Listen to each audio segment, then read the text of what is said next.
대전환경운동연합의 이경호 사무처장입니다.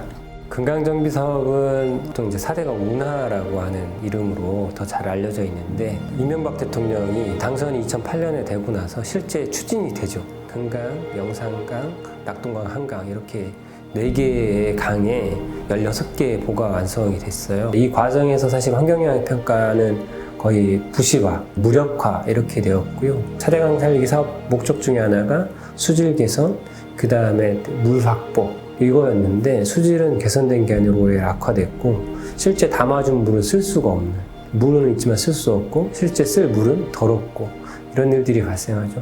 보만 만든 것이 아니라 침수시설이라고 해서 둔치의 대규모 개발 이런 것들이 진행되면서 4대강 그 생태에는 그야말로 원자폭탄을 맞은 형태에 놓이게 되고 생명들이 수없이 죽어나가는 일들이 발생을 하게 됩니다. 있었던 일 중에 가장 큰 사건은 금강에서 30만 마리 물고기가 떼죽음을 당했어요.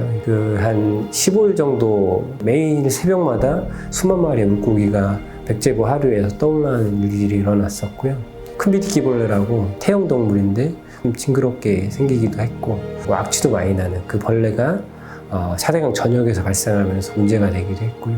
녹조가 한참 잠긴 물을 농사를 이용하거나 이런 걸 이용해서 짓게 되면 마이크로시스틴이라는 간독성이 있어요. 굉장히 맹독성이라고 하는데, 그게 축적돼서 작물에까지 있다라고 하는 게 연구 결과로 확인됩니다. 그러니까 녹조라떼 물로 지은 농산물을 먹으면 사람한테도 영향이 있는 거예요. 2016년에 이제 박근혜 정권이 퇴진하고 나서 2017년에 이제 문재인 정권이 들어서죠. 2017년 11월인가 수문이 다시 열려요. 4대강 수문이 쭉 열리면서 4대강 정비 사업은 강을 호수로 만든 사업이었고, 이 호수를 다시 강으로 되돌리는 일들이 다시 벌어졌는데, 보가 다시 열리고 수문이 개방되고 나서 그 금강 전체의 생명들이 다시 돌아오기 시작하는데, 지금 다시 정권이 바뀌어가지고 이걸 다시 이제 4대강 사업으로 돌려놓겠다라고 하는 점 때문에 지금 상당히 좀 우려스러운, 4대강 정비사업이 끝나고 12년부터 한 6, 7년간 물이 썩어가는 걸 저희는 그냥 눈으로 볼 수밖에 없는 그런 시기를 보냈어요. 환경활동가로서 굉장히 암울했는데, 그 암울한 시기로 다시 돌리겠다는 거예요.